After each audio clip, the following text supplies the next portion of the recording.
I will not be silent about the scale of human suffering in Gaza, including the death of far too many innocent civilians. Our common humanity compels us to act. Wow, allegedly, Kamala Harris is extremely concerned about human suffering in Gaza. At least that's what her latest digital ad campaign in Detroit is trying to communicate to the large Arab and Muslim community there. However, as we all know, talk is cheap, and she knows her campaign coffers will take a hit if she actually pursues any real action in reining in or holding Israel accountable. Kamala has also been saying different things to different audiences when it comes to this particular issue, US foreign policy toward Israel.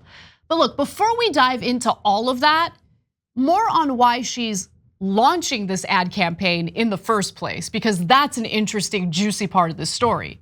It turns out that it's a direct response to digital ads Republicans are running in the area, which happen to paint Kamala Harris as an unwavering supporter of Israel. Vice President Harris has chosen a side, her right side. Harris has made herself clear. She stands with Israel and the Jewish people. She has, again and again. She understands the unbreakable bond between the US and Israel. So when Netanyahu came to DC, Harris hosted the prime minister at the White House. And when supporters of a free Palestine stood up for Gaza, Harris put them in their place. And supporters of free Palestine, they hate her. Because Kamala Harris gets it. We can trust she'll always support Israel. Okay, so that ad was paid for by the Future Coalition PAC, whose treasurer is Republican operative Ray Zaborny. Democrats in Michigan are understandably incensed by this, calling the Republican ad campaign against Kamala a dirty trick. One Democratic operative told HuffPost that clearly this ad is designed to get low information and low engagement Arab American and left-leaning voters to oppose Harris, a classic rat effing operation by a PAC that is helping a former president that uses Palestinian as a slur. I mean, the Republican ad is actually pretty accurate in how they're depicting Kamala Harris and what her real views are. I mean, look, the incident, by the way, that they point to in the ad, like the one where they're saying that she put Palestinian supporters in their place. What they're specifically referring to is that rally in Michigan, where she actually did shut down a group of pro-Palestinian protesters, and she did it in not the most tactful way. Let's watch. He intends to surrender our fight against the climate crisis, and he intends to end the Affordable Care Act. You know what? If you want Donald Trump to win, then say that, otherwise I'm speaking.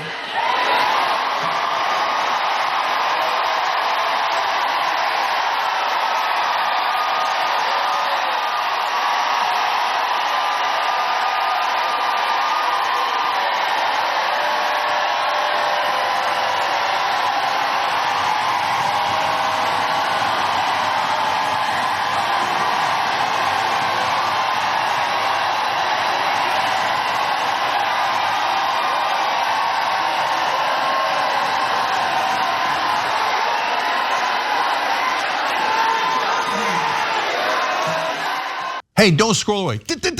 Come back. Because before the video continues, we just want to urge you to lend your support to TYT. You power our honest reporting. You do it at tyt.com/team, and we love you for it. But don't get it twisted. The angry Democratic operative who spoke to HuffPost is right that a Republican administration led by Trump honestly wouldn't be any friendlier to Palestinians, which makes this situation feel so hopeless.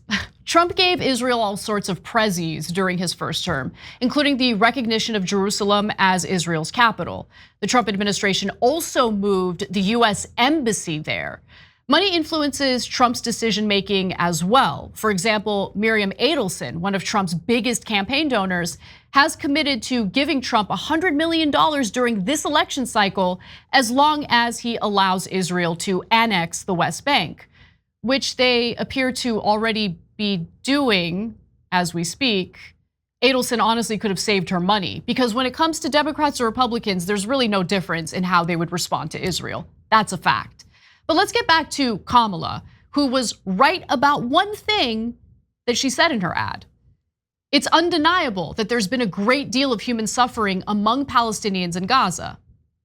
In fact, Gaza's health ministry has now identified 34,344 out of the 41,000 Palestinians killed by Israeli attacks in the territory, complete with names, ages, gender, and ID numbers.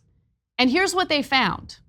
Among those dead, it includes 11,355 children, 2,955 people aged 60 or older, and 6,297 women.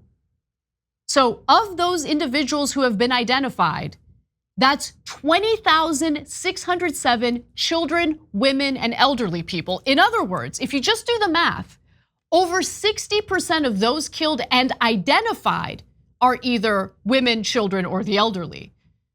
Obviously, there are also many civilian men of fighting age who have been killed, but Israel identifies all fighting age men as militants, even if they aren't. Israel, in fact, claims it has killed 17,000 Hamas militants without providing evidence. It does not provide an estimate of civilians killed in Gaza, and I think we all know why that is. Now, let's break the numbers down even further. Of the document's 649 pages, more than 100 are filled with the names of victims under 10 years old. And the first adult names do not appear until page 215. The identified people include 169 babies born after the Hamas attacks of October 7th that began the war, and a man born in 1922. Because of the high civilian death toll in Gaza, Arab and Muslim Americans have completely soured on Biden, who has shown unconditional support for Israel. But will Kamala Harris be any different? Look, we can actually listen closely to what she said recently while speaking before the National Association of Black Journalists. Is there a specific policy change that you, as president of the United States, would say you would do that would help this along? Because you've gotten a lot of credit for emphasizing the humanity of Palestinians. But what I often hear from folks is that there's no policy change that either you or President Biden have gone and said they would do. Is there a specific policy change as president that you would do in our helping of Israel? We need to get this deal done. And we need to get it done immediately. And that is my position, and that is my policy. We need to get this deal done. But in the way that we send weapons, in the way that we interact as their ally, are there specific policy changes? Well, Eugene, for example, one of the things that we have done that I am entirely supportive of is the pause that we've put on the 2,000-pound bombs. Yeah, well, according to Reuters, between October 7th of last year and June 28th of this year, the Biden administration has transferred at least 14,000 of the MK-84 2,000-pound bombs, 6,500 500-pound bombs, 3,000 Hellfire precision-guided air-to-ground missiles, 1,000 bunker buster bombs, 2,600 airdropped small diameter bombs, and other munitions. The totals suggest there has been no significant drop-off in US military support for its ally, despite international calls to limit weapons supplies and a recent administration decision to pause a shipment of powerful bombs. I mean, did the pause on the 2,000-pound bombs slow Israel down at all? I mean, clearly no. And luckily, Kamala was asked a follow-up question at this event. Let's take a look at that. But what do you say to those that say that's not enough, that stopping the 2,000-pound bombs the one time wasn't enough, that this administration, your possible administration, has to do more? Well, we are doing the work of putting the pressure on all parties involved to get the deal done. But let me be very clear also. I support Israel's ability to defend itself. And I support the need for Palestinians to have dignity, self-determination, and security as we move forward and get a state deal done. But right now, the thing we need to get done is this hostage deal and this ceasefire deal. We need a ceasefire. We need the hostage deal. Yeah, look, I think it's pretty clear that Kamala doesn't really plan to change US foreign policy toward Israel. That is the same garbage that we've heard from Biden and Anthony Blinken. And look, it's honestly, in my opinion, the direction she's gonna go in, regardless of what her Detroit ad buy is trying to message to Arab and Muslim American voters. In fact, even HuffPo admits that, writing that Harris has not broken with Biden's approach, even if reports indicate she would be willing to take a harder line on Israel and its right-wing Prime Minister, Benjamin Netanyahu. So look, I think we should just see this for what it really is. You have two dominant political parties who are completely beholden to the moneyed interests that want them to support Israel regardless of what Israel does.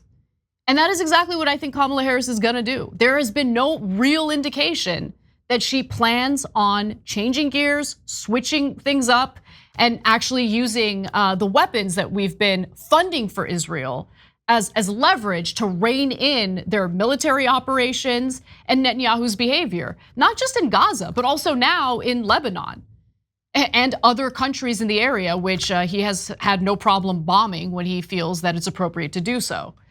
It is incredible that we're not currently in a regional war. And one of our members wrote in and said, you should stop saying that Israel is gonna end up dragging the US into a broader regional war, because the US government probably wants it.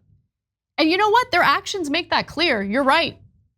I mean, if they really wanted to prevent a regional war, if they really wanted to rein in the Israeli government and Prime Minister Benjamin Netanyahu, yeah, they would use the weapons as leverage, but they're unwilling to do that. So nothing will change. What we've heard from Kamala Harris is what we've already heard from Anthony Blinken and from Joe Biden. There really hasn't been a change in policy. Maybe there's a little more emphasis on how she might feel bad about Palestinian civilians dying. But again, talk is real cheap. And unless there's specific policy differences that she wants to highlight, then I'm not gonna believe for a second that she's gonna be better toward Palestinian civilians or on US foreign policy than what we've gotten from the Biden administration so far. Hey, thanks for watching that video. We really appreciate it, guys. And we appreciate it if you become members, because that allows us to be independent, honest, progressive, all the things that you don't get from corporate media. And all of that is because of you guys. Hit the join button below and become one of us, become a young Turk.